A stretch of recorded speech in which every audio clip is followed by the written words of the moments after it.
بسم اللہ الرحمن الرحیم. ناظرین، آپ دیکھ رہے ہیں ڈی سائفر. آج میرے ساتھ اسٹوڈیوز میں موجود ہیں ہارون شریف، سینئر اکانومسٹ ہیں اور بی او آئی کے چیئرمین بھی رہ چکے ہیں بورڈ آف انویسٹمنٹ کے. تو اب چونکہ انتخابات ہونے جا رہے ہیں، 8 فروری کو نئی حکومت بھی آئے گی، تو ضرورت اس امر کی ہے کہ ہم آہستہ آہستہ اب چیزوں کو ڈسکس کرنا شروع کر دیں کہ اکانومی کس طرف جائے گی، پالیٹکس کے کیا حالات ہوں گے. لیکن چونکہ آج میرے ساتھ اکانومسٹ بیٹھے ہیں، گو کہ پالیٹکس سے بھی یہ بات کر سکتے ہیں، لیکن چونکہ ان کا شعبہ ہے، پروفیشنلی اکانومسٹ ہیں، تو میں نے سوچا کہ آج تھوڑا سا ان کے ساتھ بیٹھتے ہیں اور ون آن ون باتیں کرتے ہیں، سمجھنے کی کوشش کرتے ہیں کہ ہمارے معاشی مسائل کیا ہیں، کون سے فنڈامنٹل ایشوز ہیں ہمارے، کس طرح ہم ان کو اوور کم کر سکتے ہیں، اور آنے والی حکومت جو بھی ہوگی اس کا کیا منشور میں کیا چیزیں بنیادی ہونی چاہیے. تو آج میں یہ اور ہم سب ہارون شریف صاحب سے سمجھنے کی کوشش کریں گے. Thank you very much Haroon صاحب again joining us on the Cipher. پہلے تو مجھے بھی بتائیے کہ جو قوم یہ فیصلہ نہ کر پائے کہ کبھی ہم 9 نومبر علامہ حضرت اقبال محمد اقبال کو یوم پیدائش مناتے ہیں قومی سطح پہ، کبھی نہیں مناتے، یہ فیصلہ نہیں کر پاتے ہم، کیونکہ گزشتہ روز ہم نے منایا، اس سے پہلے کئی سال ہم نے نہیں منایا، کوئی چھٹی نہیں ہوئی. جب اتنا چھوٹا فیصلہ ہم نہیں کر پاتے تو بڑے بڑے فیصلے کس طرح ہم کریں گے؟ جی بہت شکریہ. بس اب جو آپ اشارہ کر رہے ہیں وہ ایک مائنڈ سیٹ کو ایکسپلین کرتا ہے جس میں کنسسٹنسی نہیں ہے. دیکھیں نا، کبھی کوئی کام ہوتا ہے، کبھی نہیں ہوتا ہے، اور بدقسمتی سے ہماری اکنامک مینجمنٹ میں بھی 30-40 سال سے ہم یہی دیکھتے رہے ہیں، جہاں شخصیات نے آپ کی جو ایک سمت ہے اس کو جس طرف چاہا موڑ دیا، اور زیادہ تر ٹرانزیکشنز کی کبھی پالیسی پہ زور نہیں دیا. اگر آپ 70 کو دیکھیں تو اس وقت اچانک ہم نے نیشنلائزیشن شروع کر دی، اس کے بعد ایڈ کا زمانہ آ گیا، ہم فرنٹ لائن پارٹنر بن گئے. نیشنلائزیشن جب بھٹو نے کی تو وہ تو ان کے منشور کا حصہ بھی تھا میرے خیال میں. آئی انڈرسٹینڈ، لیکن پوری دنیا میں اس وقت جو تھا پرائیویٹائزیشن ہو رہا تھا. ابھی ہم کرنے جا رہے ہیں. جس پرائیویٹائزیشن اس وقت فیشن میں تھا، ہم اس کو اب فیشن میں لے آئے ہیں. سو ہماری کنسسٹنسی نہیں ہے. جن بھی اکانومیز کے اندر کنسسٹنسی نہیں ہوتی، پالیسی کا تسلسل، وہاں پر پھر مارکیٹس اس کے اوپر اعتبار نہیں کرتی، اور وہ کوئی بھی لانگ ٹرم رسک لینے پہ اس لیے تیار نہیں ہوتا کہ کچھ سالوں کے بعد پتہ نہیں یہ اس کو فالو کر پائیں گے یا نہیں کر پائیں گے، اور اس کے اوپر ہمیں بہت سنجیدگی سے اچھا ایز اے لے مین میں آپ سے پوچھوں کہ پاکستان کے بنیادی معیشت کو لے کر ہمارے بنیادی کیا چیلنجز ہیں، کیا مشکلات ہیں، کیا مسائل ہیں، کیا امپیڈیمنٹس ہیں کہ ہم آگے نہیں بڑھ پا رہے؟ جی بس صاحب، اس کو بالکل سمپل رکھنا چاہیے، اور ہر جو معیشت ہوتی ہے اس کی فالٹ لائنز بھی ہوتی ہیں اور اس کا ایک کمپیریٹیو ایڈوانٹیج بھی ہوتا ہے. اللہ نے دنیا ایسے بنائی ہے کہ کچھ چیزوں میں ایک چیز بہتر ہوتی ہے اور دوسری جگہ نہیں ہوتی. اگر میں آج کا پاکستان دیکھتا ہوں، پچھلے کچھ دہائیوں کا اور ابھی، تو 4 ہمارے جس کو کہہ رہا ہوں بیریئرز ہیں جن پہ ہم بالکل کوئی بھی پالیسی، کوئی بھی ٹرانزیکشن ہمیں یہ سوچ کے کرنی چاہیے. ٹھیک. نمبر 1 یہ ہے کہ ہماری ایک تقریباً 25 لاکھ بچے اور بچیاں لیبر مارکیٹ میں آ رہے ہیں. آبادی زیادہ ہے، وہ ڈگنیفائڈ اکنامک اپرچونٹیز ہر سال چاہ رہے ہیں. معیشت کا ڈھانچہ ایسا نہیں ہے کہ ان کو اکوموڈیٹ. تو اس وقت ٹوٹل ہماری چائلڈ لیبر کتنا ہوگا؟ چائلڈ لیبر کا نمبر تو مجھے نہیں پتا. انفارمل جو ہے آپ کا اکانومی لیبر، وہ کوئی 21% ریکارڈڈ ہے، باقی کا ہمیں پتا نہیں ہے. ٹھیک ہے. سو ایک تو پہلا مسئلہ روزگار اور اکنامک اپرچونٹیز کا ہے ہمارے، کیونکہ ہم کوئی سنگاپور نہیں ہے، ملیشیا نہیں ہے، بڑا ملک ہے، ہمیں اپنے لوگوں کو روزگار دینا ہے. دوسرا ہمارا جو مسئلہ ہمیشہ آتا ہے وہ ایک ہمارا امبیلنس ہے جس کو ہم میکرو اکنامک انسٹیبلٹی کہتے ہیں، جس کی وجہ یہ ہے کہ ہم کیونکہ اتنی زیادہ گھر کے اندر چیزیں نہیں بناتے، اور ہم امپورٹ کرتے ہیں. ہم ایک امپورٹ ڈپینڈنٹ اکانومی ہے, اسینشلز کے لیے بھی, پام آئل کے لیے بھی, دالوں کے لیے بھی, تیل بھی باہر سے آتا ہے. تو جب ہم باہر بیچتے نہیں ہیں اور امپورٹ کرتے ہیں, ہمیں ڈالرز چاہیے ہوتے ہیں, ہم ہر 3-4 سال کے بعد ہمارے پاس ایک ڈالرز کا کرنچ آتا ہے, ہم آئی ایم ایف کے پاس چلے جاتے ہیں. ٹھیک ہے. یہ بڑی شرمندگی کی بات ہے کہ ہم آئی ایم ایف کے پاس 23 مرتبہ جا چکے ہیں, لیکن ہمارے سم ہاؤ لیڈرشپ کو شرم شاید نہیں آتی اس پہ, کیونکہ کوئی ملک میں نے دنیا میں ایسا نہیں یہاں دیکھا. تو ہم جو ہے مبارکباد دیتے ہیں آئی ایف کا جی, اب تو ہم آئی ایم ایف پروگرام جو کہ بیل آؤٹ ہے, ہم اس کو سیلیبریٹ تو آئی تھنک یہ مائنڈ سیٹ بدلنے کی.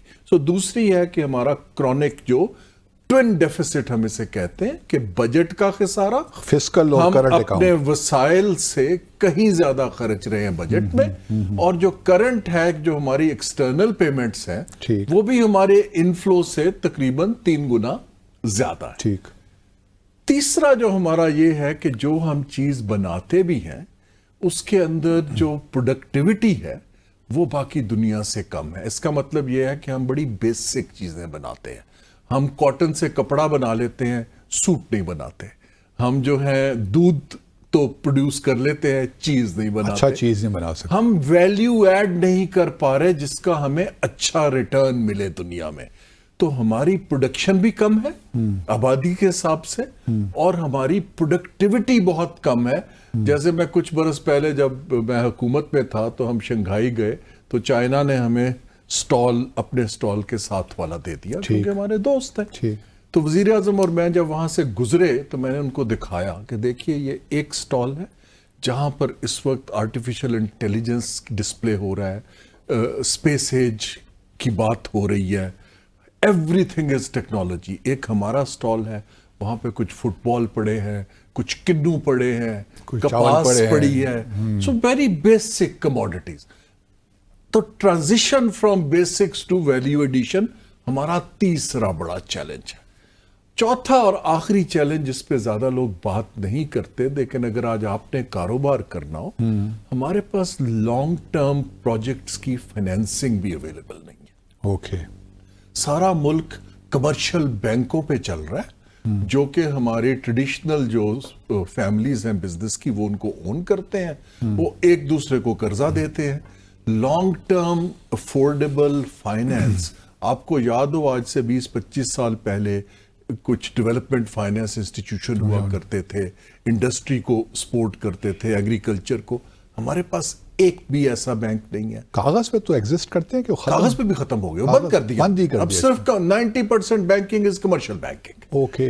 یہ ایک بہت جو industrial development bank, agriculture develop, سارے ختم ہو گئے. سب ختم ہو گئے. NDFC ہوتا تھا, پکیک ہوتا تھا, bankers equity. This is also we got to understand کہ وہ لانگ ٹرم انڈسٹری کے لیے قرضہ دیتے تھے. اب لانگ ٹرم والا مسئلہ ختم ہو گیا. تو وہ اس لیے کوئی بندہ, آپ دیکھیں جتنے بڑے بڑے انڈسٹریلسٹ بھی تھے وہ اب شاپنگ مال بناتے ہیں یا ٹرانسپورٹ کمپنیاں کھول دیتے ہیں. سروسز کی طرف توجہ بڑھ گئی ہے, ریل اسٹیٹ کی طرف. یہ ہماری باسی صاحب فالٹ لائنز ہیں جن کو ہم نے ڈیل کرنا ہے. اب ان کو ایک ایک کر کے لیتے ہیں نا. آپ نے کہا کہ روزگار ایک بہت بڑا ایشو ہے, پاپولیشن ہماری بڑھ رہی ہے. تو پہلے تو پاپولیشن ہمارا بڑا ایشو ہے, جس طرح اس کی گروتھ ہو رہی ہے, تو اس کو پہلے کس طرح کنٹرول کریں. جی میں ترجیحات کی بات ہے. دیکھیے پاپولیشن کنٹرول کے اندر ایک بڑی اسٹرانگ پارٹنرشپ چاہیے اور کمیونیکیشن چاہیے کہ یہ کیوں آپ کے بھلے کے لیے ہے. اور وہ کمیونیکیشن جب تک اونرشپ نہیں آتی لوگوں میں, یہ آگے معاملہ نہیں چلتا. لیکن ہماری سکسیسو حکومتوں میں پاپولیشن کو کنٹرول کرنے کے متعلق نہ تو ہم نے جب سے ڈیوالو کیا ہے صوبوں کو, فیڈریشن میں تو پھر کچھ کام ہو جاتا تھا, صوبوں نے تو اس کی طرف بالکل بھی ترجیح امینڈمنٹ نے اور اس میں مسائل کھڑے کر دیے. میرا خیال یہ ہے کہ جو ینگ پاپولیشن جو ہم بار بار کہتے ہیں کہ ان کو اپنے ایسٹ کیسے بنانا ہے, اس وقت جو اگر آپ سٹڈیز دیکھیے اور دنیا کو دیکھیں تو ایک بہت کام ہو رہا ہے فیوچر آف جابز. دنیا میں اب فیوچر آف جابز بس سب بدل گئے. ایک زمانہ تھا کہ لیبر ہمارا ایک کمپیریٹیو ایڈوانٹیج تھا کہ ہمارے پاس سستی لیبر موجود ہے. اب وہ چیز مشین نے ریپلیس کر دی ہے. جس مشین پہ 400 لوگ کام کرتے تھے اب وہ مشین 8 لوگ مانگتی ہے. تو اب لیبر آپ کا ایڈوانٹیج نہیں ہے.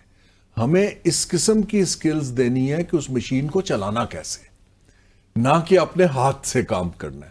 سو ایک تو فیوچر آف جابز میں ہمیں ایک ریسرچ پراپر کرنا ہے کہ پاکستان کے لیے کس قسم کی سکلز چاہیے. لیکن ہارون صاحب بڑی پیراڈاکسیکل سی سچویشن یہاں کریٹ ہو جاتی ہے. جو تھوڑے بہت ویل آف ہیں یا پر مڈل کلاس کے لوگ ہیں یا مڈل کلاس کے بھی آپ کہہ لیں, وہاں پہ میں دیکھتا ہوں کہ فیملی پلاننگ کرتے ہیں, وہاں بچوں کی تعداد کم ہے, حالانکہ وہ 5-6 بچوں تک کی فیملی بھی افورڈ کر سکتے ہیں بڑی آسانی کے ساتھ, لیکن وہاں بچے کم پیدا ہوتے ہیں. جو غریب ہے بیچارہ, جو کہ افورڈ بھی نہیں کر سکتا, وہاں ماشاءاللہ بچوں کی لائن لگ جاتی ہے. وہ بچوں کو دیکھتے ہیں اپنے ایسٹ کے طور پہ ایک لحاظ سے, کیونکہ ان کو شاید یہ ہے کہ ورٹیکل موبیلٹی تو ان کی معاشرے میں نہیں ہو سکتی. تو وہ کہتے ہیں کہ میں کسی کو لگا دوں گا کسی ورک شاپ میں, کسی کو میں. تو یہ کیونکہ گورنمنٹ بھی تو ایجوکیشن پہ تو خرچ ہی نہیں کرتی, وہاں پہ جو اسکولوں کا حال ہے, بلکہ وہ پبلک ایجوکیشن بھی ایک غریب آدمی کے لیے لینا بہت مشکل ہو جاتا ہے, یونیفارم لینا, کتابیں لینا. تو یہ مشکل بھی ہے باسط صاحب, لیکن جب تک ہم ریٹرن نہیں دکھا پائیں گے ٹھیک کہ آپ اس کو پڑھا کیوں رہے ہیں, اٹس این اکنامک انویسٹمنٹ. اگر ریٹرن ان کو نظر آئے گا تو آنیسٹلی ڈیمانڈ بڑھے گی. اگر انہیں لگے گا کہ اس کو 10 جماعتیں 12 پڑھا بھی دی, اس سے بہتر ہے کہ ورک شاپ میں زیادہ کما لے گا, تو وہ بچے کو اس طرف بھیجیں گے.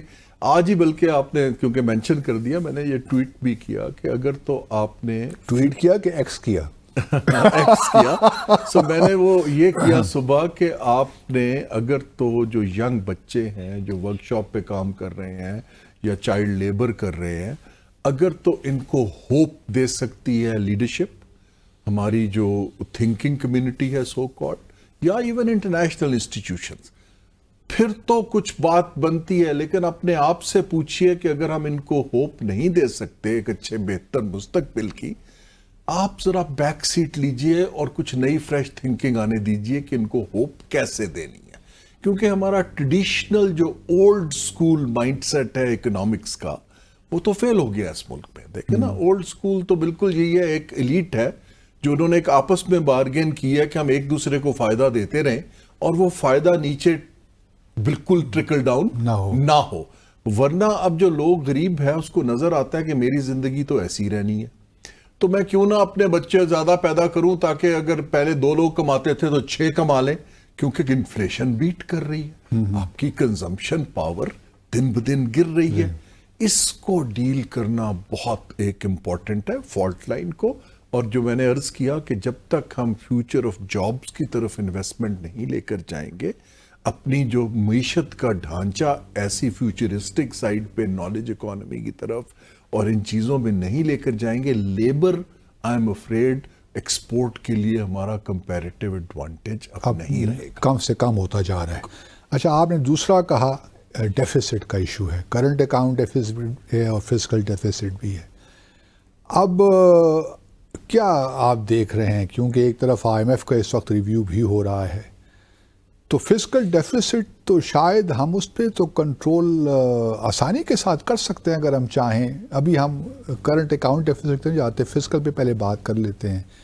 اس پہ حکومتیں کیوں راضی نہیں ہوتی, کیوں ہمیں یہ نظر نہیں آتا کہ حکومتیں واقعی سنسیئر ہیں اس معاملے میں؟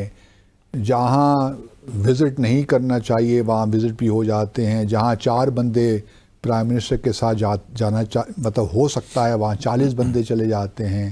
وہاں پہ روزویلٹ ہوٹل میں ٹھہرایا جا سکتا ہے لیکن ہم ورلڈ آف ہسٹوریا میں جا کر ٹھہریں گے. یہ ہم کیوں ہوتا ہے ہمارے سسٹم کے اندر؟ اس میں کس طرح چیزوں کو ٹھیک کیا جا سکتا ہے؟ یہ بڑا انفارچونیٹ ہے جی. میں اس کو ایک post colonial extractive mind set کے طور پہ دیکھتا ہوں. اچھا, کہ آپ عوام سے پیسہ پکڑیں اور اپنے پرکس اینڈ پریویلیجز بڑھائی جائیں اور اس کی کوئی لمٹ نہیں ہے, بجائے اس کے کہ آپ دیکھیں کہ یہ پیسہ ایک امانت ہے, اس کو میرے اوپر ایک ڈیفیسٹ ہے بجٹ کا اتنا بڑا, جس کی وجہ سے بائی دا وے اکنامکس میں جو آپ کا بجٹ ڈیفیسٹ ہے وہ انفلیشن کی پرائمری وجہ ہے. کیونکہ جب آپ ڈیفیسٹ کرتے ہیں تو پھر آپ قرض لیتے ہیں, کیونکہ آپ کے ٹیکسز کی انکم میٹ نہیں کرتی. جب آپ قرض لیتے ہیں سود کی شرح 22% ہے. جب آپ 22% پہ قرض لیتے ہیں تو پھر آپ ان کو پے نہیں کر پاتے تو آپ مزید کرنسی چھاپتے ہیں. ٹھیک. جب کرنسی چھاپتے ہیں تو جو سپلائی آف منی ہے بہت زیادہ ہو جاتا بڑھ جاتا ہے اور انفلیشنری پریشرز آ جاتے ہیں. روٹ کاز جو ہے آپ کی جو انفلیشن نیچے نہیں جا رہی وہ بجٹ ڈیفیسٹ ہے. ہم تو بات کرتے ہیں کہ جی انٹرمیڈیٹ میں پیسے کھاتے ہیں, منڈیاں بھی نہیں صحیح چلتی, لیکن حکومت کا مین فالٹ ہے. اب آپ کا سوال کہ ہم اس کو کیسے کم کریں اور کیوں نہیں کر پاتے. دیکھیں جی, جب ہم IMF پروگرام میں آتے ہیں تو کنڈیشن میٹ کرنے کے لیے اس کو ہم 7% پہ لے آتے ہیں, آلدو آئیڈیل 4 سے 5% آف GDP بجٹ ڈیفیسٹ کہا جاتا ہے. جو ہی IMF اور ہماری ہسٹری دیکھیں, ہر پروگرام جو 3 سال کا ہوتا ہے اس کو ہم 18 ماہ کرتے ہیں. جب ہمارا تھوڑا سا بہتری آتی ہے ہم ان سے کہتے ہیں ہم اپنی پھر سے وہی ایکسپینشنری پاپولسٹ سڑکیں پل فیتے کاٹنے مزید فورن ٹرپس جہاز خریدنے ہم پھر اسی میں لگ جاتے ہیں.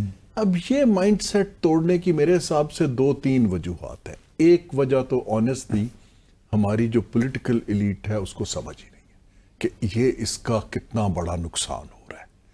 دوسری چیز یہ ہے جو ہماری بیوروکریسی ہے وہ بھی کلوڈ کرتی ہے اس کے ساتھ. وہ آپ کو نئے نئے طریقے بتاتی ہے مزید ایکسٹریکشن کے, اور پیٹرنیج پہ چلتی ہے کہ ہم نے لوگوں کو کیا پیٹرنیج دینی ہے, rather than having a partnership with the market. کہ جی آپ ایکچولی مارکیٹ تو آپ کی in a way ایک superior پارٹنر ہے جس کی وجہ سے آپ کو ٹیکس ملتا ہے. بالکل. سو یہ ایک مائنڈ سیٹ ہمارا جو ہے یہ چینج نہیں ہو پا رہا. آنیسٹلی میں نے اس کے اوپر بہت سٹرگل کیا ہے, پوری دنیا میں پوچھا ہے. وہ کہتے ہیں کہ یہ ایک تو obviously انکمپیٹنس تو ہے, لیکن یہ آپ کا ایک انٹرنل گو ہے کہ آپ نے دیکھیں جب رینیسا بھی ہوا یورپ میں تو ایلیٹس نے پہلے سیکریفائز کرنا شروع کیا. کارلائلز اینڈ کارنیگیز بیٹھے, انہوں نے فیصلہ. اب ہماری ایک ایلیٹ بارگین اگر یہ ہوتی ہے کہ وہ مل بیٹھیں اور کہیں کہ جی اب سے تھوڑے طور طریقے بدلنے چاہیے, پھر تو مجھے یہ دکھتا ہے. لیکن اگر ایلیٹ ایکسٹریکٹ کرتی رہے گی اور سبسڈیز لیتی رہے گی اور پروٹیکشن لیتی رہے گی اور پرکس اینڈ پریویلیجز بڑھاتی چلی جائے گی. آپ رہے ہیں, آپ انگلینڈ میں بھی رہے ہیں, باقی جگہ کتنے سول سرونٹس کو گھر اور گاڑیاں اور ڈرائیور ملتے ہیں؟ تو نہیں ملتے. دنیا بدل گئی ہے, ہم بدلنے پر تیار. لیکن مسئلہ یہ بھی ہے نا ہارون صاحب کہ ایک ہمارے لیڈرز مثال کے طور پر لنڈن جاتے ہیں, وہاں ہم ان کو دیکھتے ہیں سڑکوں پہ چہل قدمی بھی کر رہے ہیں, ریسٹورانٹس کیفیز میں بیٹھ کے کافی بھی پی رہے ہیں, کھانا بھی کھا رہے ہیں. لیکن جو ہی پاکستان وہ تشریف لاتے ہیں ان کے مزاج ہی بدل جاتے ہیں. وہ مطلب بالکل آپ نے ٹھیک کہا, مائنڈ سیٹ والی بات. اچھا, یہ فیوڈل مائنڈ سیٹ ہے جو چینج نہیں ہو پا رہا. اچھا, اگر میرا اسی حوالے سے ایک کویسچن ہے, اسٹیٹ اونڈ انٹرپرائزز, کیونکہ آج کل PIA کی پرائیویٹائزیشن کے حوالے سے بھی ایک بحث چل پڑی ہے.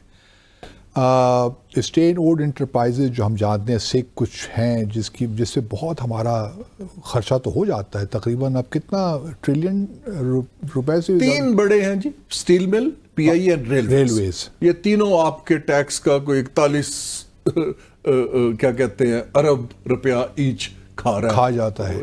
تو اب آپ ایز این اکانومسٹ اور ایز اے پیٹریوٹک پاکستانی, کیا آپ سمجھتے ہیں کہ اس قسم کی جو ہماری فلیگ شپ کیریئر ہے ہمارا جو ہے PIA, اس کو ہمیں نیشنلائز کرنا چاہیے؟ پہلے تو مجھے اپنے ڈی نیشنلائز کرنا چاہیے, پرائیویٹائزیشن اس کی ہونی چاہیے؟ بس اب یہ ایک بڑا اہم سوال ہے. دیکھیے پرائیویٹائزیشن جو ہے یہ ایک بڑی پرانی چیز ہے. 80s میں اور لیٹ 70s میں بہت ممالک نے کی, لیٹن امریکہ نے کی, امریکہ نے کی, UK نے کی. اس کے نتائج مکسڈ ہیں. اس کے کوئی یہ ایسا نتیجہ نہیں ہے کہ پرائیویٹائزیشن سے کوئی بہت زیادہ فائدہ ہوا ہو. کہیں ہوا ہے, کہیں نہیں ہوا ہے, کہیں بہت. ہمارا اپنا تجربہ بھی کوئی اتنا اچھا نہیں ہے. نہ PTCL میں اچھا رہا ہمارا تجربہ, نہ کہ الیکٹرک میں رہا. بالکل. تو ہمارا اپنا بھی دیکھیں, سوال پرائیویٹائزیشن نہیں ہے جس پہ میری وری ہے, جو بات نہیں ہو رہی. سوال یہ ہے کہ آیا اسٹیٹ کو کمرشل انٹرپرائز چلانی چاہیے یا نہیں چلانی چاہیے؟ آپ کا کیا خیال ہے؟ اسٹیٹ کو نہیں چلانی چاہیے. ہمارے پاس ایویڈنس ہے کہ اسٹیٹ اس کو مینج نہیں کر پا رہی, ان کے اندر ابھی نہ وہ میچورٹی ہے نہ وہ. لیکن کچھ لوگوں کا خیال یہ ہے ہارون صاحب کہ اس قسم کے جو اینٹیٹیز ہیں یہ آپ کے لیے ریسورس کا بھی تو ایک جی میں بتا رہا ہوں, ریونیو سورس بھی تو ہے. دیکھیے ایک ہے کہ آپ کو اینٹی کو اونرشپ میں رکھنا, ایک ہے اس کو چلانا. اوکے, میں جو بڑا فرق بتا رہا ہوں, اونرشپ میں مجھے کوئی مسئلہ نہیں ہے, ٹھیک ہے, لیکن اگر آپ یہ فیصلہ کر لیں کہ میں نے مائکرو مینج اس کو نہیں کرنا ہے, that is the policy decision which Pakistan needs. ہمیں یہ فیصلہ کرنا ہے کہ ٹیکس پیئر کا پیسہ یا بورڈ منی ان کو بیل آؤٹ کرنے میں نہیں لگانی ہے. جو ہم پروفیشنلز کو دے رہے ہیں, دیکھیں 6-7 طریقے ہیں, پرائیویٹائزیشن اس میں سے ایک طریقہ ہے ٹھیک کہ ہم کیسے اس کو سیپریٹ کریں. ایک تو قانوناً کہ آپ قانون بنا دیں کہ آج سے کوئی فیڈرل سیکرٹری بورڈ پہ نہیں بیٹھے گا, کوئی پولیٹیکل اپوائنٹمنٹ نہیں ہوگی, انٹرنیشنل ہیڈ ہنٹرز وہاں پر سی اوز لگائیں گے, بورڈ لگائیں گے, آپ کی سیپریشن ہو جاتی ہے. ٹھیک ہے, بہت ممالک نے یہ کیا ہے انکلوڈنگ چائنا بائی دا وے. اور ٹارگٹس ان کو دیں, ان سے کہیں کہ جی ہر 3 سال بعد ریویو کرتے ہیں, آپ ہمارے ریوائیو کر کے دیں. آپ دنیا سے بہترین پروفیشنل لائیں, ہم یہ نہیں کہیں گے کس گریڈ میں رکھ رہے ہو, کتنی تنخواہ دے رہے ہو. یہ ہے مائکرو مینجمنٹ. دوسرا طریقہ اس کا ہے کہ آپ کے کچھ ایسٹس آبسولیٹ ہو چکے جن کی اب ریلیونس دنیا میں رہی نہیں, صرف ان پروجیکٹ میں زمین کی. میں معافی چاہتا ہوں, مجھے مخفیہ کہا جا رہا ہے. جی جی بالکل. ناظرین مختصر وقفہ لیتے ہیں, پھر اسی گفتگو کو ہم جاری رکھیں گے. ایک تو پرائیویٹائزیشن کے معاملات ہیں, پھر آ کر تھوڑا سا یہ بھی جاننے کی کوشش کریں گے کہ ہماری ایکسپورٹس درآمدات کیوں نہیں بڑھ رہی, ہمارے ساتھ رہی. جی ناظرین ویلکم بیک. اچھا ہارون صاحب, آپ بتا رہے تھے پرائیویٹائزیشن کے بارے میں کوئی 2-3 پوائنٹس آپ نے رکھے تھے کہ مینجمنٹ تو آپ دے دیجئے لیکن اونرشپ آپ رکھیے. تو آگے آپ بتائیے. ہمیں یہ جو اونرشپ ایک لاس میکنگ انٹرپرائز ہے جس کے اتنے لاسز ہیں جو آپ کہہ رہے ہیں کہ بالکل ختم ہی ہیں, ان کو آپ ریوائیو ہی نہیں کر سکتے. دیکھیں نا, اس کو بیچنے کا کیا فائدہ ہے, ٹھیک, کیونکہ اس میں آپ کو پیسہ تو کچھ ملنا نہیں. بہتر یہ ہے کہ آپ پروفیشنلز کو دے دیں 10 سال کے لیے, 5 سال کے لیے, ود ٹارگٹس کے اس کو ریوائیو کریں. جو حکومت کے خسارے ہیں اس کا ایک ٹیکنیکل طریقہ یہ ہے کہ ان کو بیلنس شیٹ سے نکال کے علیحدہ پاک کیا جاتا ہے تاکہ جو لے وہ ایک کلین بیلنس شیٹ پہ ری بلڈ کرے. اور ان کو ڈیل کرنے کے اور بہت سے طریقے ہیں, میں ٹیکنیکل ڈیٹیلز میں نہیں جاتا. بانڈز ایشو کیے جاتے ہیں, ریزولوشن ٹرسٹ بنائے جاتے ہیں, زمینیں کچھ لے لی جاتی ہیں. تو ایک تو یہ طریقہ ہے. دوسرا ہے کہ آپ صرف مینجمنٹ اسٹریٹجک انویسٹر کو دے دیں. اگر ایک اور ملک میں کوئی آدمی یا کمپنی سکسیسفلی ہوئی کاروبار کر رہی ہے, آپ کہیں کہ آپ پارٹنرشپ کر لیں اور آپ اس کو چلائیے. میں نے جب یہ ایئرپورٹس کی بات ہوئی تھی تو قطر سے یہی بات کی تھی کہ ہم اپنے تینوں ایئرپورٹس کو مرج کر کے ایک کمپنی بناتے ہیں اور ان کو ہم سٹاک ایکسچینج پہ لسٹ کر دیتے ہیں. آپ 26% شیئر لے لیجئے اور آپ مینجمنٹ بھی لیجئے, آپ کے پاس سسٹمز ہیں. تو میں صرف طریقے بتا رہا ہوں کہ پرائیویٹائزیشن الون جو ہے بیچنا, that would not be a recipe. مسئلہ یہ ہے کہ how to keep political and bureaucratic interference in commercial enterprise. ٹھیک ہے, ہمارا یہ مسئلہ. ٹھیک. اچھا اب آگے چلتے ہیں, ایکسپورٹس پہ آتے ہیں, کیونکہ آپ نے کہا کہ کرنٹ اکاؤنٹ ڈیفیسٹ بھی ہے اور بڑھتا ہی جا رہا ہے. ہماری ایکسپورٹ جو ہیں وہ تقریباً 18 سے 25 بلین ڈالر کے لگ بھگ ہی ہیں, لیکن ہم نے پچھلے سال میں دیکھا, بلکہ سالوں میں, کہ ایکسپورٹس ہماری کہاں سے, امپورٹس کہاں سے کہاں پہنچ گئیں. تو ایکسپورٹس کو کرنے کے لیے کیا ہمیں بنیادی 2-3 اقدامات لینے کی ضرورت ہے, خاص طور پہ اگلی حکومت فروری کے بعد آئے گی, تو کیا آپ سمجھتے ہیں کہ جو ہماری سیاسی جماعتیں اپنے منشور میں کیا ایسی باتیں لکھیں؟ خالی یہ کہہ دینا تو کافی نہیں ہے نا کہ جی ہم اپنی ایکسپورٹس بڑھائیں گے, وہ کس طرح بڑھائیں گے پہلے یہ تو پتہ چلے ہمیں. جی میری پہلی بات تو یہ ہے کہ دیکھیں الیکشن اناؤنس ہو چکا ہے. ہم نے شروع میں کہا تھا ہم سیاسی بات کم کریں گے, لیکن یہ بڑی اہم بات. آپ نے پوری دنیا میں دیکھا ہے کہ اگر اس وقت معیشت ایک ترجیح ہے تو اس وقت پولیٹیکل الائنسز جو بن رہی ہیں ان میں کنورجنس معاشی تھنکنگ کے اوپر ہونی چاہیے. لیڈر کو بتانا چاہیے کہ میری معاشی ترجیحات کیا ہیں, لیکن میں ابھی تک صرف پولیٹیکل جوڑ توڑ دیکھ رہا ہوں.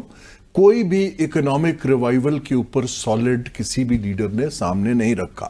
آپ دیکھیے وہاں ٹیلی ویژن کے اوپر head of the parties debate کرتے ہیں کہ میں اکانومی کو اس طریقے سے آگے لے کے جاؤں گا, دوسرا کہتا ہے نہیں یہ غلط ہے, میں اس طرح. بلکہ وہاں ڈیبیٹس کو ڈیوائیڈ کرتے ہیں, ایک ڈیبیٹ ہوتا ہے اکانومی پہ, ایک ہوتا ہے فورن پالیسی پہ, تاکہ آپ ان کو چیلنج کر سکیں. لیکن یہاں پر ابھی تک غالباً وہی ہے کہ ڈرائنگ روم میں بیٹھ کے پاور سٹرکچر ڈیسائیڈ کرتا ہے کہ کس سے مل کے کیسے ووٹس خریدنے ہیں, کیسے برادری میں جانا ہے, کیسے ہم نے ویلنگ ڈیلنگ کرنی ہے. تو وہ حل نہیں ہے, اور کس طرح اپنے انٹرسٹ کو کیسے اس کو پروٹیکٹ کرنا ہے. تو یہ حل نہیں ہے. اب آتے ہیں ایکسپورٹس کے اوپر. دیکھیے جی, بات یہ ہے بڑی سیدھی سی ہے کہ جو کرنٹ میں نے معیشت کے ڈھانچے کی بات کی ہے, اس کے اندر تو ایکسپورٹ $30 ارب سے بڑھتی نہیں دکھ رہی. میکسیمم ہم وہیں تک گئے ہیں. پاپولیشن بڑھتی جا رہی ہے, پروڈکشن بڑھ نہیں رہی. ایک سروس اکانومی بن گئی ہے جس میں ریل اسٹیٹ چل رہا ہے, جس کے اندر ہاسپٹیلٹی چل رہی ہے, ٹرانسپورٹ چل رہا ہے.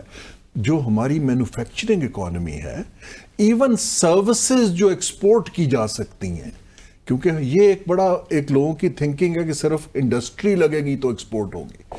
دیر آر ہیوج سروسز کے اندر مارجن کہیں زیادہ ہے. آئی ٹی سروسز آپ دیکھ لیجئے, ہاسپٹیلٹی سروسز آپ دیکھ لیجئے, نرسنگ دیکھ لیجئے. ہمارے پاس لوگوں کا پوٹینشل ہے جو ایکسپورٹ کیا جا سکتا ہے. لیکن جب تک اس کے لیے تیاری نہیں کریں گے, ہمارے 2-3 چیزوں پہ ہم پھنسے ہوئے ہیں. ایک تو ہم وہی ٹریڈیشنل جس کو ہم کرونی کیپٹلزم کہتے ہیں, ہم اپنے اگر آپ دیکھیں ایکسپورٹ کا مکس جو ہے وہ پچھلے 30 سال سے نہیں بدلا ہے. وہی 60% ٹیکسٹائل ہے, کچھ تھوڑی سی اور چیزیں ہیں. اب تھوڑا سا کوئی فارماسیوٹیکل آنا شروع ہو گیا ہے. ہمیں اس وقت دیکھنا یہ ہے کہ بکتا کیا ہے, ہمارا کمپیریٹیو ایڈوانٹیج کہاں ہے. اگر تو ہم نے سبسڈی دے دے کے ان کو کمپیٹیٹیو بنانا ہے تو اس کا مطلب ہے وہ آپ کا کمپیریٹیو ایڈوانٹیج نہیں ہے. کب تک اس کو انفینٹ انڈسٹری بنا کے رکھیں گے. ہمارے کمپیریٹیو ایڈوانٹیج 2-3 ہیں. ایک تو اگر ہم ٹیکنالوجی سے ایگریکلچر بیسڈ ویلیو ایڈیشن کی چیزوں میں آئیں, اور اس سے food security is a global issue, ہم اس میں جا سکتے ہیں. 25-30 ہزار ہمارے پاس بچہ آئی ٹی کا گریجویٹ آتا ہے. اگر ہم نالج اکانومی میں جائیں, 1978 میں سنگاپور نے فیصلہ کیا کہ وہ ایفیشنسی بیس سکل چھوڑ کے نالج سکل میں انویسٹ کریں گے. تو لی کوان یون بھی تو ہونا چاہیے. لی کوان یون نے دیکھے, اور اس نے کہا کہ جی میں نے فیصلہ کر لیا. مجھے ان سے ملنے کا اتفاق ہوا. اچھا, میں نے ان سے سوال پوچھا, کیونکہ ہماری تربیت ویسٹ کی ہے, کہ آپ کیبنٹ میں کنسنسس کیسے بلڈ کرتے تھے. انہوں نے مجھے بالکل سیدھا جواب دیا. انہوں نے کہا جی واٹ کنسنسس. میں لیڈر تھا, میں انہیں کہتا تھا کہ جی یہ کام کرنا ہے, اگر تو آپ میرے ساتھ ہیں ٹھیک ہے, ورنہ وہ دروازہ ہے. So one needs to be firm enough to take it forward. So export میں جب تک ویلیو نہیں ایڈ ہوگی, جب تک, اور یہ ہم کر سکتے بھی ہیں ہم بالکل. تیسری چیز جو میں نے پہلے کی, جو بہت لوگ بات نہیں کرتے, اگر ہم نے پروڈکشن بڑھانی ہے اور سٹرکچر بدلنا ہے معیشت کا, اس کے لیے پیسہ کہاں سے آئے گا. دیکھیں نا, ملک کے پاس تو پیسہ ہے نہیں. ہم حکومت کی طرف دیکھتے تھے, بینک کے پاس لانگ ٹرم پیسہ اویلیبل ہی نہیں ہے. اس میں ایک تو ہماری سٹاک مارکیٹ کو کھڑا ہونا پڑے گا کہ وہ لانگ ٹرم پروجیکٹ فائنینسنگ کے لیے, آپ دیکھیں کب آخری کمپنی لسٹ ہوئی تھی, کوئی لسٹنگ کرتا ہی نہیں سٹاک مارکیٹ پہ پیسہ ریز کرنے.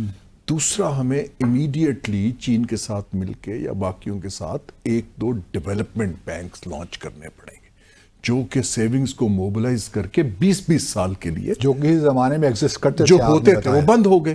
تو جب ایکسپورٹ فنڈ کا پیسہ آئے گا آپ کے بڑھے گا. ایک تو یہ ہے. دوسرا, اب ہمیں کچھ انڈسٹریز کو we need to let go, بہت پال لی ہے, کیونکہ اب سب کام نہیں کر سکتے. مثلا جیسے گاڑیوں کی صنعت ہے, اچھی چیز ہے, لیکن ہم کبھی ایک بھی کار ایکسپورٹ نہیں کریں. اگر آپ جو بینچ مارک میں آتا ہے کہ یہ ہم جہاں پیسہ لگا رہے ہیں یا مراد دے رہے ہیں یہ ایکسپورٹ نہیں کرتی, ہمیں وہاں سے ہاتھ کھینچنا پڑے گا. That is very interesting. سو جب تک ہمارا پالیسی مائنڈ سیٹ, آپ آتے ہیں, آپ وی آئی پی ہیں. میں آپ کو بنگلہ دیش کی مثال دیتا ہوں. تب میں ورلڈ بینک میں تھا, حسینہ واجد نے 2-3 میٹنگز کی, میں بھی ایک کا حصہ تھا. انہوں نے کہا کہ جی ایکسپورٹ کو مجھے 3 گنا بڑھانا ہے. تو لوگوں نے مشورے دیے, ہم نے بھی دیے. انہوں نے کہا کیا طریقہ ہے. انہوں نے کہا جی آپ ایک تو انہیں عزت دیں, پیسہ بھی دیں, اور اپنے دفتر میں اس کا آپ ایک یونٹ بنا لیں جو ٹارگٹس دیں. انٹرسٹنگلی جب لوگ آئے ایکسپورٹرز, انہوں نے کہا بھی تمہیں کیا چاہیے. انہوں نے اپنی ڈیمانڈز میں کہا کہ ایک تو ہمیں اسٹیٹ ہراس بہت کرتی ہے، سو بزنس مین کو آپ ہراس کرتے ہیں۔ حسینہ واجد نے کہا آپ اگر ڈھاکہ گئے ہوں تو وہاں پر ایک بڑا ایکٹیویزم بہت ہوتا ہے اور ہر جمعے کو ایک ہڑتال ہوتی ہے، وہاں سے بس سب 2 کاریں گزر سکتی ہیں، ایک کے اوپر ایمبولینس کا سٹیکر ہو، ایک کے اوپر ایکسپورٹر۔ اوکے، انہوں نے ان کو عزت دی، پریویلیج دیا، لیکن ساتھ یہ کہا کہ اب اگر تم ڈیلیور نہیں کرتے تو پھر آپ کو ہم اکاؤنٹیبل ہولڈ کریں گے۔ ہمیں ایکسپورٹر کو عزت دینی ہے ایسے ایریاز میں جہاں ہمارا کمپیریٹیو ایڈوانٹیج ہے، جہاں پر مارجن زیادہ ہے، اور ان طرف آپ کو جس کو ہم فائنینسنگ کہتے ہیں، ہمیں ٹریڈیشنل ایکسپورٹ سے فائنینسنگ اٹھا کے وہاں ڈائیورٹ کرنی ہے۔ ٹھیک، اگر ایگریکلچر پروڈکٹس بنانی ہے، ریسرچ میں ڈالنی ہے، بیج میں ڈالنی ہے، ٹیکنالوجی میں ڈالنی ہے، سی پیک کا نمبر 1 کام یہ ہونا چاہیے۔ انفارچونیٹلی سی پیک تو ایک انفراسٹرکچر تھا جب شروع ہوا، ہم نے ایک سی پیک کے اندر there was absolutely no trade window. Export is trade, ٹھیک ہے۔ ہمیں اس وقت ٹریڈ کے لیے ایک تو سرپلسز بنانے ہیں اور ایسے بنانے ہیں جو میرٹ پہ لیکن بکیں۔ ایکسپورٹس کس طرح بڑھیں گی اپنے ہارون صاحب، جب کہ ہمارا کاسٹ آف پروڈکشن بھی زیادہ ہو گیا ہے، انرجی اتنا اوپر چلا گیا ہے، تو ہم کس طرح کمپیٹیٹیو کریں گے؟ میں آپ کو ایک ایگزامپل دیتا ہوں۔ اگر آپ ایک مینوفیکچرنگ یونٹ لگاتے ہیں، اس کی آپ انرجی کنزمپشن نکال لیں، اور اگر آپ ایک ایپ یا گیم ایکسپورٹ کرتے ہیں، 1000 گنا کم ہے۔ وہاں آپ کو 2 لیپ ٹاپ چاہیے، وہاں آپ کو انڈسٹری چاہیے، لائٹیں۔ سو یہ میں کمپیریٹیو ایڈوانٹیج کی بات کر رہا ہوں۔ ہمیں ایسی پروڈکٹس پک کرنی ہے جو انرجی کم کنزیوم کریں، ٹھیک، جہاں ہمارا کمپیریٹیو ایڈوانٹیج یوز ہو سکے، تو وہ باقی لانگ رن میں ہمیں کاسٹ آف ڈوئنگ بزنس نیچے لانا ہے، پیسہ لانا ہے، انرجی کا ریفارم کرنی ہے۔ But there are products available جو پاکستان بنا سکتا ہے، میں یہ عرض کر رہا ہوں، جہاں پر آپ کو بہت زیادہ انرجی یا لیبر کاسٹ نہیں چاہیے۔ ایک ایگریکلچر سیکٹر میں ہم نے ایگرو بیس انڈسٹریز کو اس پہ کام کرنا ہے جس طرح آپ فرما رہے ہیں، پھر آئی ٹی سیکٹر میں آپ سمجھتے ہیں کہ Pakistan emerging technologies, emerging technology, اور تیسرا سروسز۔ ایک بڑا مسنومر ہے کہ صرف انڈسٹری جو ہے وہ اس کو ریوائیو کرے گی۔ Honestly, the returns in services are much higher, اور services are not energy dependent. So ہمارے یہ 3 سیکٹر تو بڑے clearly energy cost dependent services کو نہیں بھی ہے۔ ذرا ڈیفائن کر دیں ہمارے ناظرین کے لیے، آپ سروسز سے کیا جی دیکھیے، دنیا میں 80% جو اکانومیز ہیں، وہاں پر جو امیر اکانومیز ہیں، اس میں جو ایوریج پاپولیشن کی جو عمر ہے وہ تقریباً 60 سال۔ ٹھیک، اس کا مطلب ہے کہ ان کو ینگ لوگوں کی سروسز کی ضرورت ہے، جس کے اندر ہیلتھ کیئر ہے نمبر 1، کیونکہ وہ doctors, nurses, counselling staff, even transports, ambulances, بہت زیادہ ضرورت ہے۔ اس کے علاوہ سروسز کے اندر ہاسپٹیلٹی، ہوٹلنگ، ٹورزم، وہاں پر ان کو لوگوں کی ضرورت پڑتی ہے۔ آئی ٹی، پوری دنیا کو اس وقت جو ممالک ہیں جہاں ایج بڑھ رہی ہے ان کو چاہیے۔ ویسٹ نے اس وقت مائیگریشن پہ ہاتھ روکا ہوا ہے، لیکن گروتھ تو ایشیا میں ہے۔ ہمیں ایشیا کو دیکھنا ہے، سعودی عربیہ ریفارم کر رہا ہے، ہمیں ان کے ساتھ ڈیل کرنی چاہیے کہ ہم اتنے آپ کو بندے دے سکتے ہیں۔ یہ جو سروسز آپ بیچتے ہیں، نہ صرف لوگ بھیج کے بلکہ یہاں آؤٹ سورس کر کے، یہاں بنا کے آپ وہاں بیچتے ہیں چیز، یہ کوئی فزیکل پروڈکٹ نہیں ہوتی، یہ ایپ ہوتی ہے، یہ گیم ہوتی ہے، یہ سسٹمز ہوتے ہیں۔ میں ابھی بھی جانتا ہوں ہمارے جو آئی ٹی کے لوگ ہیں وہ امریکہ کے ریسٹورانٹس چلا رہے ہیں، چیزیں چلا رہے ہیں، سب یہاں بیٹھ کے۔ یہ سروسز ہے، تو ہمیں سروسز، ہم نے انفارچونیٹلی جو انسینٹیو سروسز میں کریٹ کی ہیں وہ لوکل پلاٹ بیچنے کی سروس ہے، جس میں صرف بروکر کماتا ہے، نہ جاب کریٹ ہوتا ہے، نہ ٹیکس پیئر کو کچھ ملتا ہے۔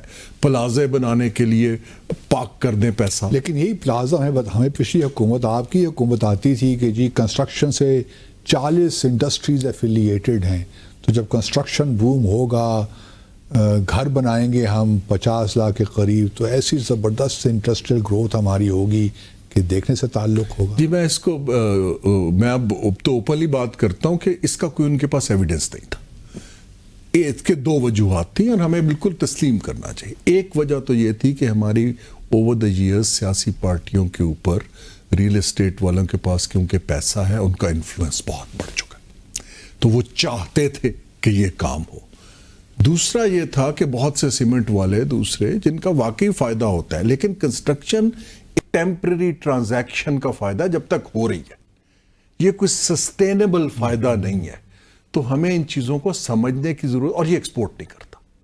میں تو کہہ رہا ہوں کوئی انسینٹیو حکومت کو ایسا نہیں دینا چاہیے جو ایکسپورٹ کی طرف نہ جا رہا ہو. کیونکہ ہمیں تو فورن ایکسچینج جی, ہمیں تو اس وقت ڈالرز چاہیے اصل میں, آتا وہاں پھنستے ہیں.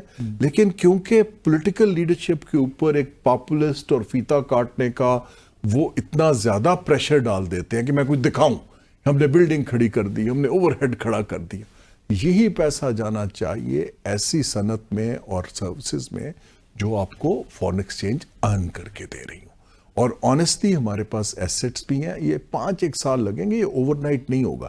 لیکن ہمیں جو میں آپ سے کہہ رہا ہوں اسٹرکچرل شفٹ کی ضرورت ہے. اس اسٹرکچر آف اکانومی کے اندر نہ ہم ٹیکسز کلیکٹ کر پا رہے ہیں, نہ ہم ایکسپورٹ کر پا رہے ہیں, نہ انف فورن ایکسچینج لے پا رہے ہیں. آپ نے فالٹ لائنز کی بات کی تھی, میں کلوزنگ میں بھی ادھر ہی آتا ہوں. ڈھانچہ جو معیشت کا ہے وہ ایک 240 ملین کے لوگوں کو سپورٹ کرنے کے لیے سفیشنٹ نہیں ہے. اور امپورٹ جتنا آپ ڈیپینڈنٹ ہوتے جائیں گے اتنے آپ کے نہ صرف اکنامک رسک اور شاکس بڑھیں گے, کیونکہ کوئی قیمت باہر اوپر نیچے. لیکن آپ پروٹیکشنزم کی بات نہیں کر رہے, آپ یہ نہیں کہہ رہے کہ اپنی انڈسٹری کو آپ پروٹیکٹ کریں, وہ آپ کا مطمئن نظر نہیں ہے. میرا ہے جی کہ جو انڈسٹری کمپیٹیٹو ہو سکتی ہے دنیا میں اس کو سپورٹ کریں, ونرز پک کریں. ایسٹ ایشیا نے ونرز پک کیے تھے کہ ہمارے حساب سے یہ 5 چیزوں میں ہم آگے نکل سکتے ہیں. آپ سب کچھ نہیں کر سکتے ہیں. اور جس کو آپ آنیسٹلی سپیکنگ, ہم شوگر انڈسٹری کو پروٹیکٹ کر رہے ہیں اور بھی بے تحاشا کو کر رہے ہیں. ہمیں وہاں سے جو ہم ٹیکس پیئر کا پیسہ سبسڈیز میں وہاں جا رہا ہے, اس کو ہم فائنینشیل ریپریشن کہتے ہیں کہ حکومت ریپریس کر کے کیسے منی فلوز کو شفٹ کرتی ہے. ہمیں یہ پیسہ ونرز کو دینا ہے.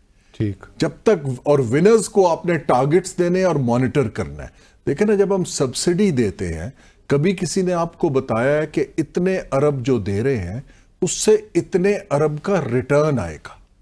ریٹرن کی بات کوئی نہیں کرتا ہے, سر دینے کی بات, صرف پیسہ چلا جاتا ہے. جاتا آئی تھنک اب ٹائم آ گیا کہ سبسڈیز کو ٹارگٹ کریں ٹھیک کہ ہم آپ کو فائدہ دے رہے ہیں, ان ریٹرن آپ سرکار کو اور عوام کو کیا آفر کر رہے ہیں. ناظرین بڑی اہم بات کی ہے ہارون شریف صاحب نے. ہم واپس آ کر ذرا ان سے پوچھتے ہیں, کیونکہ SIFC کا بھی آج کا بڑا چرچا ہے, اور چونکہ یہ خود بھی بورڈ آف انویسٹمنٹ کے چیئرمین رہے ہیں, تو ذرا ان سے پوچھتے ہیں کہ انویسٹمنٹ کیوں پاکستان میں اس طرح نہیں آ رہی جس طرح آنی چاہیے. ہمارے ساتھ رہیے. جی دوستو, ویلکم بیک.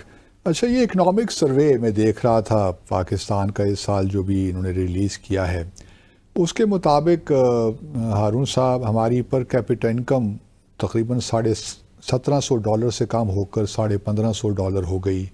اسی طرح GDP گروتھ ہماری جو ہے 2022 میں اگر 6.6% تھی تو اب 2% پہ 2% سے بھی کم ہے. اس طرح انڈسٹریل گروتھ ہماری 7.19% تھی تو ابھی -2.9% پہ آ گئی ہے. اور اسی طرح اگر آپ دیکھیے تو جو ہے ہماری فورن ڈائریکٹ انویسٹمنٹ, اس کا بھی برا حال ہے. اگر پچھلے سال وہ 1.6 بلین تھی تو اس سال 1 بلین کے قریب ہے. تو پہلے تو یہ بتائیے کہ فورن ڈائریکٹ انویسٹمنٹ کو ہم کس طرح بڑھا سکتے ہیں. جس طرح آپ نے شروع میں تو بات بتا دی کہ کنٹینیوٹی نہیں ہے, کنسسٹنسی نہیں ہے ہماری پالیسیز میں, ایز آف ڈوئنگ بزنس بھی نہیں ہے اس طرح پاکستان میں.